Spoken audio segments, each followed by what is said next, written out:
Ranking the best KTM road bikes money can buy. KTM might be best known for its supermotos and dirt bikes, but the Austrian bike maker has some really cool street bikes as well. After making a name for themselves on the dirt in the 70s and 80s, KTM found itself floundering by the early 90s and ended up filing for bankruptcy. It forced them to splinter the company into 4 independent arms: tooling, radiators, bicycles, and, of course, motorcycles. It was this move that effectively pushed them in a new direction. Now fully focused on making motorcycles, they focused most of their energy consolidating their already very good dirt bike range, but also poured development money into what became the legendary LC4 motor. It would find a home in their first proper modern road bike, the 620 Duke.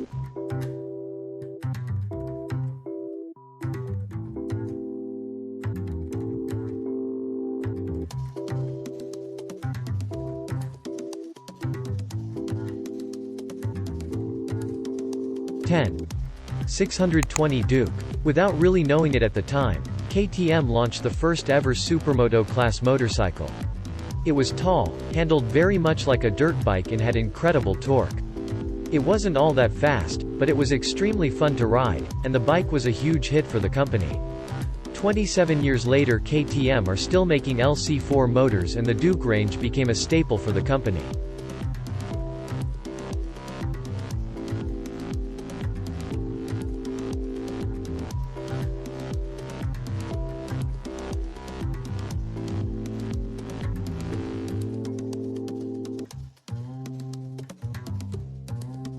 '9. RC 390. After entering into a partnership with the Indian motorcycle giant Bajaj, the small displacement 390 series was the first fruit of the partnership. By making the bikes in India, the costs of production were drastically reduced without too many compromises in quality. It has been a smash hit for the company and still serves as the only genuine sport bike in their lineup.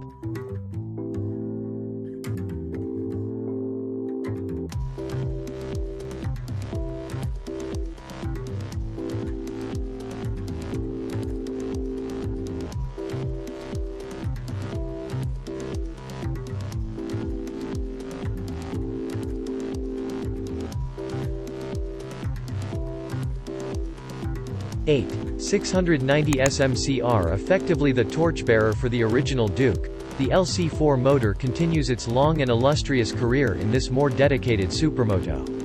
It is a bike that serves no real purpose aside from fun. With a lot of low-down grunt, it isn't so much ready to race as it is ready to wheelie.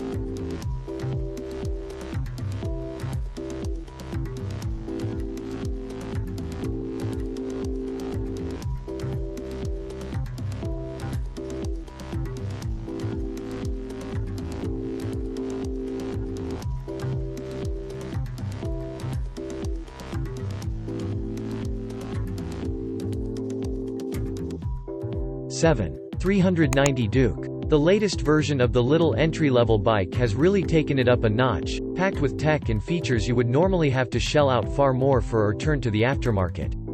It is very difficult to find better value in this segment. Most of the kinks have also been worked out over the years it has been in production, and it remains a fun, torquey bike anyone can enjoy.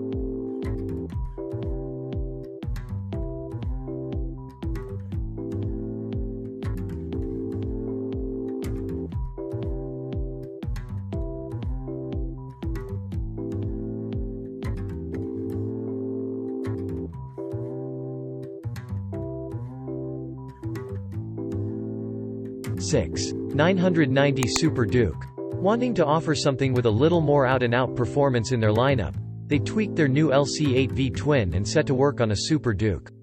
It was truly super in comparison to the old 640, making 120 horsepower. It would give most sport bikes in the 2000s a good scare, especially with its precise handling.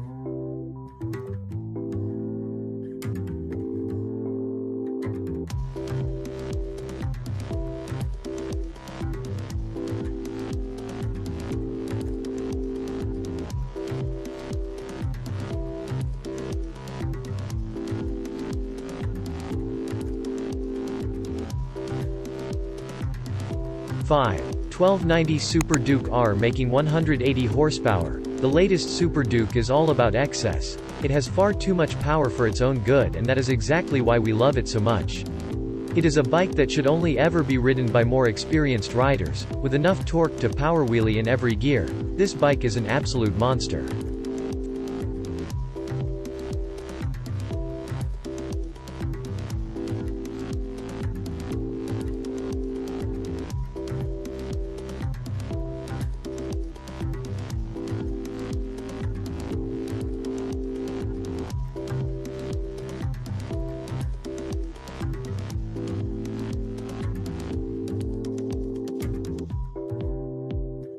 (4) 990 Supermoto R. With the Duke evolving into an out-and-R sport naked, there was a gap for a proper large displacement supermoto.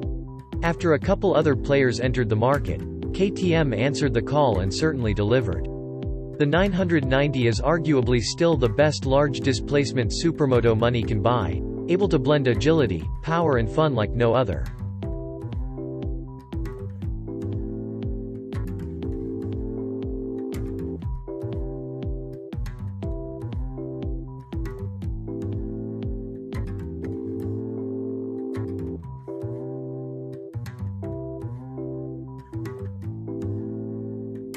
(3) 1190 RC8. By the late 2000s, KTM were feeling rather adventurous and put their first, and to date only, superbike into production with their sights set on racing. It famously cost more to make than they could sell it for, and the lucky few who were able to get one absolutely love it. It is, in a word, scary, with incredible power delivery throughout the rev range. Ultimately, KTM changed tack, deciding to invest more in grassroots racing until they eventually entered MotoGP instead of the SBK series.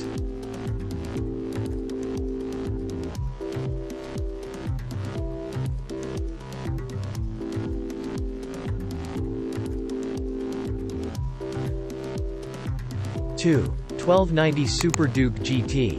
Adventure bikes and sport touring bikes have seen incredible growth in recent years. One of the very best sport tourers has to be this touring version of the Super Duke.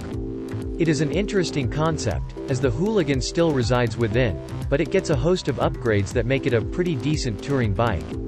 It has a different, marginally less aggressive map, upgraded wind protection and luggage, all neatly disguising the beast.